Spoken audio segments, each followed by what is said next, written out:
జగిత్యాల జిల్లా మాల్వల మండలం ముత్యంపేట గ్రామంలో ప్రసిద్ధి పుణ్యక్షేత్రమైన కొండగట్టు శ్రీ ఆంజనేయ స్వామి ఆలయంలో శ్రీరామనవమిని పురస్కరించుకుని ప్రత్యేకంగా ఏర్పాటు చేసిన కళ్యాణ మండపంలో శ్రీ సీతారాముల కళ్యాణం అంగరంగ వైభవంగా జరిగింది. ముందుగా ఆలయ ఈవో అంజనారెడ్డి, ఆలయ అర్చకులు రామకృష్ణ, చిరంజీవి, కపీందర్ శ్రీ సీతారాముల ఉత్సవ ముహూర్తాలను పల్లకిలో ఊరేగింపుగా తీసుకొచ్చి వేద మంత్రోచ్చరణాలతో సీతారాముల కళ్యాణం జరిపారు. అనంతరం ఆలయ ఈవో హోమం నిర్వహించారు. సీతారాముల కళ్యాణ ఉత్సవాన్ని తిలకించడానికి అధిక సంఖ్యలో భక్తులు, హనుమాన్ దీక్షపరులు కొండగట్టుకు తరలివచ్చారు.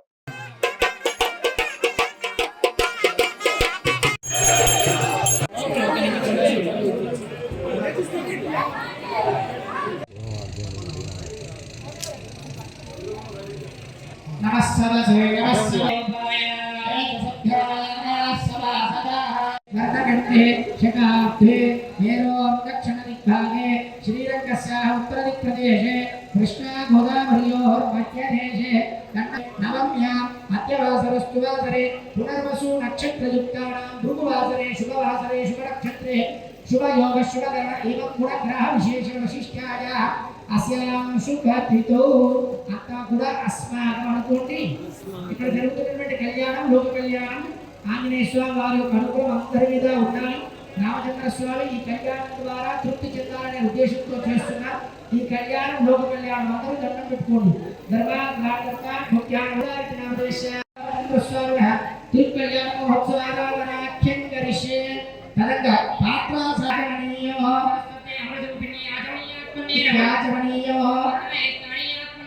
కృష్ణానో శుద్ధో నమో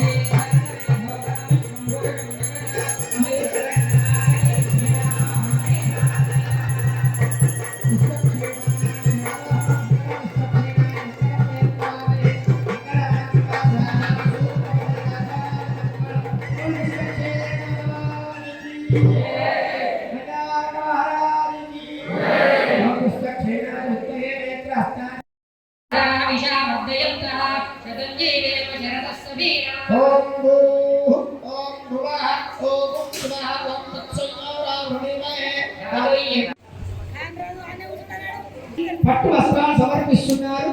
అది స్వామివారి వస్త్రాలు. ఒక ఈవో గారే కాదు, ఉందావా తీసుకుందావా అర్థండి. ఎందుకంటున్నాను, మనమంతా కూడా సత్యలోక జాతి కాదు. ఎంత బంగారం పెట్టినా భగవంతుడికి సమానం కాదు, తృప్తి కాదు. భక్తితో ఒక తులసి ధనం పెట్టాలి. అంత రుక్మిణి అమ్మవారి జాతి. ఎవరైనా సత్యలోక జాతి వాళ్ళంతా చేయమంటండి, రుక్మిణి అమ్మవారి జాతిగా పెట్టండి. భక్తి ఉన్న వాళ్ళంతా తులసి ధనం పెట్టాలి.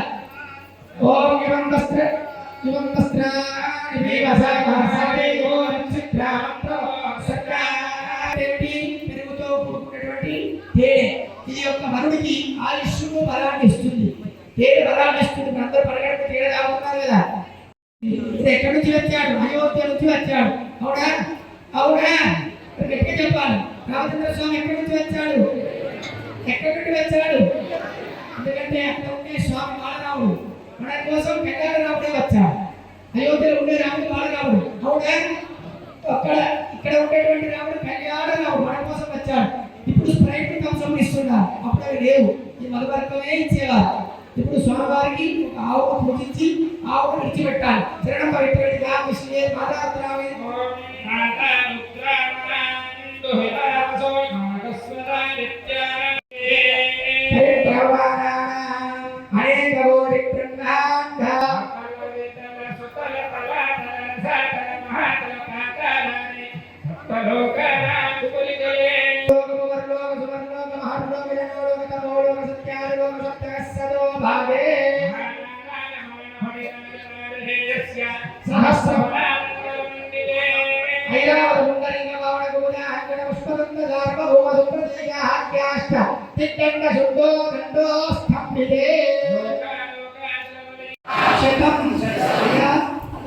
నమస్కారం చేసుకుంటే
రక్షాబంధనం విద్యోపవితధారణ మధుపర్కము కన్యాదానము సుముహూర్తము మాంగళ్యధారణ అక్షరారోపణ రాజహోమము తదితర కార్యక్రమాలతో మహావైభవంగా ఈ యొక్క కళ్యాణోత్సవం నిర్వహించడం జరిగింది. మహానివేదన అనంతరంగా ఈ కళ్యాణ అక్షంతలు కూడా భక్తులకు వితరణ చేయడం జరుగుతుంది. కాబట్టి ఈ కళ్యాణంలో పాల్గొన్నటువంటి భక్తులందరికీ కూడా ఆ కొండగట్ట ఆంజనేయ స్వామి వారు, శివరామచంద్ర స్వామి వారు అనేక మంగళాశాసనాలు కృప చేస్తూ